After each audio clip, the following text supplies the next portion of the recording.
Granddaughter gets her grandmother arrested, but in the police station she makes everyone cry with her story. Emily grew up in a humble home on the outskirts of town, supported by the hard work and unwavering affection of her grandmother, Helen. The bond between them was unbreakable, held together by the strength they'd built through life's hardships and by a love that knew no limits. Even at 70 years old, Helen's eyes still shone with hope, her smile revealing a determination forged through countless obstacles. For 22-year-old Emily, her grandmother wasn't just a devoted guardian, but the only link to a past shrouded in fog. Emily had no memories of her biological parents and lived in the present, weighed down by financial struggles and postponed dreams. She longed to go to college but had to work 6 days a week at a grueling job that barely covered the bills. Stuck in a tiring routine, she clung to her hope for a better life, searching for any opportunity that might change her fate. One late afternoon, under a sky painted orange by the setting sun, Emily went to the little garden where Helen usually tended to her flowers. Summoning all her courage, she shared her deepest wish. "Grandma, do you think I'll ever be able to go to college?" Helen set down her watering can and looked at her granddaughter with gentle eyes. "Life is full of surprises, my dear. I believe in your strength and in your ability to fight for what you want. No matter how distant it seems, we'll figure it out." Those simple, tender words filled Emily with renewed hope. Even though money was tight and the road ahead long, knowing her grandmother believed in her gave Emily the extra spark to keep looking for scholarships and support programs that might help her get into university. But one morning, everything changed. Emily overslept. Very unusual for her. Panicking, she threw on her clothes and dashed out to catch the bus to work. Briefly, she pictured Helen waving goodbye at the door. Lost in her rush not to be late, Emily failed to see the red light. She crossed the street as a motorcycle barreled toward her. There was no time for either of them to avoid the collision. Thrown onto the asphalt, Emily's world went dark. When she came to, she found herself in a hospital room, the beep of machines echoing around her and an overwhelming brightness blurring her vision. She heard Helen whispering gratitude for a blood donor, and someone else's voice, one that felt strangely familiar, responding. Before she could grasp what was happening, pain washed over her, and she blacked out again. Little by little, as she recovered, her memories returned in snippets. Though Helen insisted the blood came from hospital reserves, Emily couldn't shake the memory of her grandmother thanking a mysterious woman. There was something about that gentle, almost familiar voice that kept tugging at Emily's mind. Whenever she tried to bring it up, Helen offered vague explanations, blaming the painkillers or the trauma of the accident. Still, the accident stirred a deeper restlessness in Emily. The lack of information about her biological parents. Since childhood, she'd been told the same story. Matthew and Julia, her supposed parents, had died in a fire, leaving no photos or records. Anytime she pressed for details, her grandmother would shut down, describing it as a terrible tragedy that left only ashes behind. Emily loved her grandmother unconditionally, but she couldn't ignore the gnawing feeling that something was being kept from her. Driven by determination, she started searching for any news reports of a fire from over 20 years ago, digging through articles, headlines, anything that might confirm Helen's story. She found nothing matching the approximate dates, which only fueled her doubts. Then, one afternoon in a quiet local library, after scrolling through digital archives and dusty newspapers, she stumbled upon a small article about a missing girl named Emily. The piece mentioned a suspicious nanny with a name disturbingly familiar, Helen. It suggested that this nanny was likely responsible for the girl's disappearance, and even hinted at an attempt to sell the child. Overcome by shock and disbelief, Emily left the library in turmoil. At first, she refused to believe that the same woman who lovingly raised her could be linked to any crime. But the article was clear. A little girl had been taken from her biological parents, Matthew and Julia, and was never returned. Heart pounding, Emily decided to confront her grandmother. Back at the house, she found Helen in the kitchen, making dinner. Legs shaking, Emily explained she discovered an old news story about a child's disappearance 2 decades before. She watched as her grandmother's expression shifted from shock to deep sadness. After a moment's pause, Helen finally confessed. "I'm not the criminal you think, my child. But something horrible happened in that house." Helen explained that she used to work as a nanny for Matthew and Julia, who took in several children from poor backgrounds, promising them a decent life, but planning to sell them illegally. Emily was at risk of being trafficked. With no faith she could prove their crimes, and terrified for the baby's safety, Helen fled one night, certain that a legal complaint would be pointless given the couple's influence. She fabricated the fire story and raised Emily as her granddaughter. Emily's world caved in. She felt betrayed, yet also grateful. She'd been saved from a terrible fate but deprived of knowing her real parents, or the truth about her past. Knowing that Matthew and Julia were not dead but still involved in crime unsettled her further. Part of her wanted to reach out to them, but her grandmother's story evoked both sympathy and pain for the decades-long lie. Despite her confusion, Emily felt compelled to contact Matthew and Julia. She didn't realize they were already searching for their missing daughter. So when a black car pulled up outside the modest house, carrying Matthew, Julia, and the police, her world turned upside down. Julia, sobbing, demanded the arrest of that kidnapper, while Matthew insisted the police lock up Helen immediately. Chaos followed. Emily was torn between the grandmother who'd raised her so lovingly and the biological parents demanding justice against the woman they accused of stealing their child. With the commotion swirling, Helen offered no resistance. She only asked for a moment to explain everything to Emily before being taken away. Touched by the scene, the officer agreed. Right then, Helen divulged even more harrowing details about how Matthew and Julia had mistreated other children, keeping them in appalling conditions as they arranged illegal sales.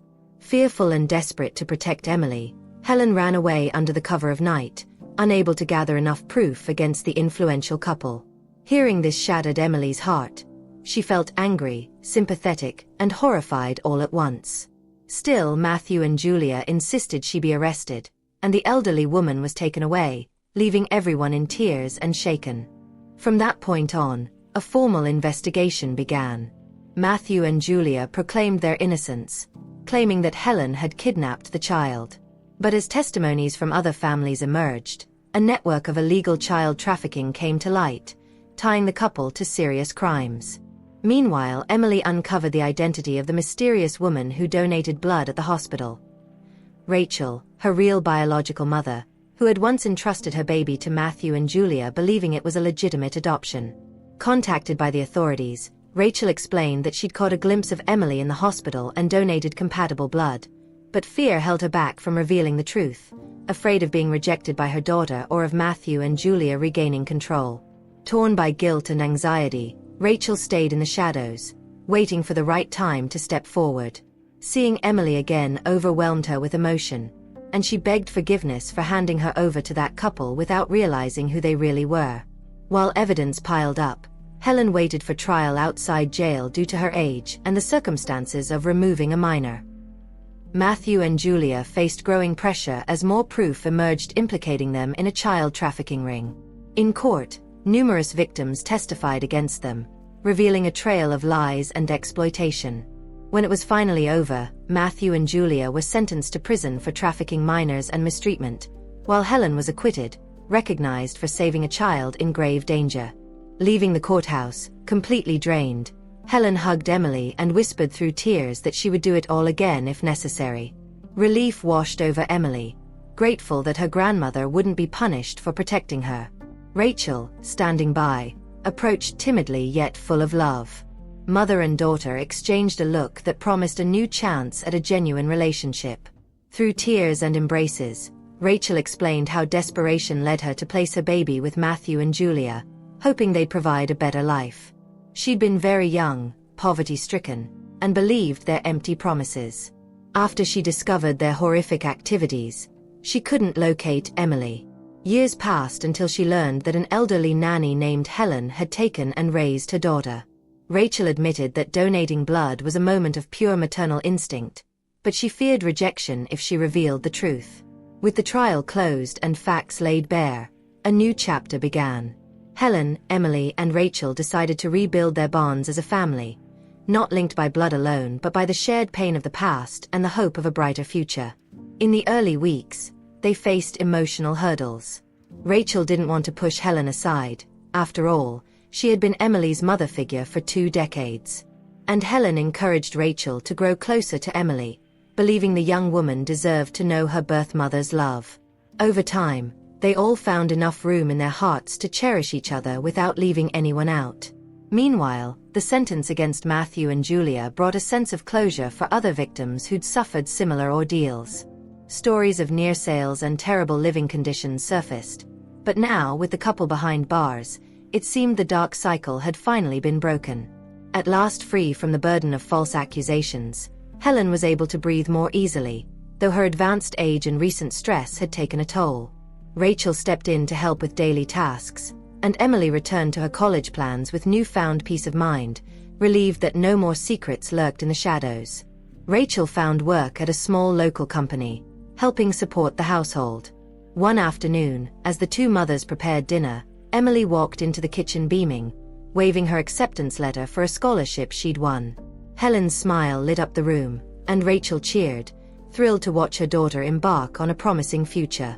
It felt like proof that, despite their turbulent past, they could still form new memories anchored in love and understanding. Now, with Emily heading to college, she dreamed of perhaps helping other at-risk kids. Looking into volunteer programs, she imagined working with organizations that protect children, hoping her own story might prevent others from falling prey to illegal adoption schemes. As they gradually moved forward, the three of them grew closer, sharing day-to-day life. Helen talked about what life was like before she ever met Rachel, and how genuine love had blossomed for a baby she wasn't related to by blood.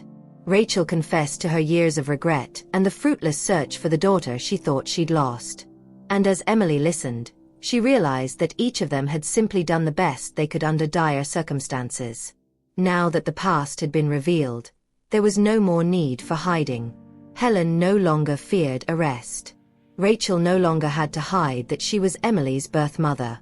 And Emily, free from the unknown, finally had both a clear sense of her origins and hope for the future. Though once feeling like an orphan without a personal history, Emily now had 2 women who were ready to love her in their own ways. Helen remained the devoted grandmother and mother figure, while Rachel worked tirelessly to regain lost time and support her daughter's academic dreams. In the months that followed, Emily entered college with the help of her scholarship, working part-time to contribute to the household. Helen stayed in her modest home, where both Emily and Rachel often gathered for shared meals and conversation. Rachel pitched in however she could, cleaning homes and working in an office to boost the family's finances. Revisiting the past no longer triggered the same anguish. Slowly but surely, the genuine affection among the 3 women helped heal old wounds. Emily understood that while her grandmother's methods had been unconventional, she'd always acted out of love. Rachel realized she, too, had been a victim of Matthew and Julia's deception when she was young and vulnerable. On a sunny day, Rachel and Emily took a walk through a city park, holding hands for the first time. They talked about Emily's future career, her newfound ambitions, and the many possibilities suddenly open to her. They also discussed using her story to inspire other families confronting illegal adoption or abuse. Later that afternoon, they returned home to find Helen waiting with a freshly baked cake. The 3 of them gathered around the table, laughing and sharing stories like a family that, despite such a twisted beginning, had found real love in one another. Each of them knew that love wasn't merely a matter of blood ties, but also of true caring and protection. When Emily's first day of college arrived, both mothers went with her. Even at her age, Helen insisted on accompanying her granddaughter to the entrance. Rachel got emotional watching her daughter walk through the campus halls, remembering how she once thought she might never see her grow up. Glancing over her shoulder, Emily smiled at the 2 women, finally feeling certain of who she was and where she came from. Between her studies, her job, and household responsibilities, Emily made time to volunteer with an organization supporting children in vulnerable situations. There, she realized how her voice could guide families away from falling victim to manipulative promises of adoption.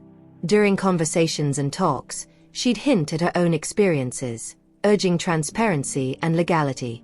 Step by step, love emerged as the clear victor.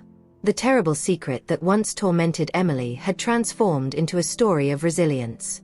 Despite feeling occasional pangs of guilt, Helen found comfort in the constant affection from Emily and Rachel, who reminded her she was the savior, never the villain Matthew and Julia had painted her to be. And Rachel, grateful for the second chance, embraced her daughter's daily presence, appreciating every moment she'd once feared she had lost. Meanwhile, Matthew and Julia tried to appeal their sentences, but the mounting evidence left no loopholes. They remained behind bars, unable to threaten Emily, Helen, or Rachel again. Little by little, any lingering fear dissolved. Over time, that little house, once full of tension and secrets, was reborn as a safe haven. Mealtimes, laughter, hugs, and shared dreams became the norm, defying conventional ideas of what a family should look like.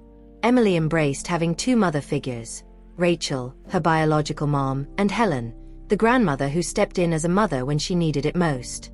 Eventually, Emily graduated from college, celebrating with both mothers by her side. Stepping on stage to accept her diploma, she was overwhelmed with gratitude at everything she'd been through. The accident, the quest for answers, the heartbreaking discoveries, the confrontation with her past, Helen's acquittal, and Rachel's return. Her graduation didn't just mark an academic achievement. It symbolized the triumph of love over a dark history. During her speech, Emily chose not to dive into details. Instead, she dedicated her success to both women who had guided her, Helen, who showered her with unwavering care and courage, and Rachel, who even from a distance, had loved her profoundly and even risked her own safety to save her life at the hospital. The three of them embraced, relieved to have finally found peace together. Looking back, Emily understood that although there'd been lies, they were born of desperation or love. In revealing the truth, they'd opened the door to healing and a deeper, more genuine bond. From that moment on, they chose to walk forward side by side, resolute in their mission to protect those they loved, even when the rest of the world couldn't understand. And so began a new chapter in Emily's life. She knew her roots at last, and with that knowledge came the strength to live openly and honestly. In their simple home, the once tense atmosphere was replaced by color, warmth, and hope. Their past would never define them.